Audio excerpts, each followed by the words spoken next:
Epsilon began the year with the roster of Vortex, Dave, Desire, and Hawkeye. That roster had been teaming together since May of 2016. Throughout 2016, they grew together and improved together in what culminated in an incredible Cinderella story at the Call of Duty Championships later that year, where they placed 4th under the Fab Games banner. Unfortunately for them, this roster was not able to live up to that placing though in Infinite Warfare. This led to the decision to add Splice's Josh to the squad in place of Desire ahead of Dallas. The Epsilon squad came into Infinite Warfare with a new organization, and their confidence and expectations were at an all-time high. However, their inability to play in the first online 2K greatly affected their seeding for the CWL Vegas Open, and resulted in a trip to the open bracket. This, paired with rather lackluster play, resulted in just a top 36 finish at the game's first major event. Their first opportunity of the season to avoid the open bracket was at the CWL Paris Open, where they were able to secure a top 6 finish. But once again on American soil,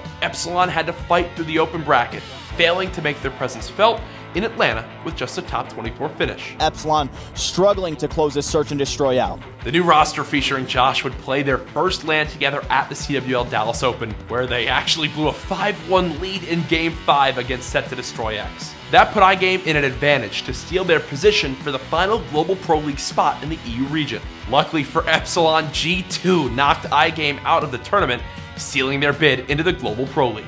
Heading into the GPL, all eyes will be on Josh's transition onto the team. At times, he bumped heads with his former teammates, but so far, he seems to have found a new home with Epsilon. Stage 1 now provides them with the opportunity to prove their new roster has what it takes to compete with the best in the world. Tune in May 5th through the 7th to see Epsilon compete in the CWL Global Pro League Stage 1.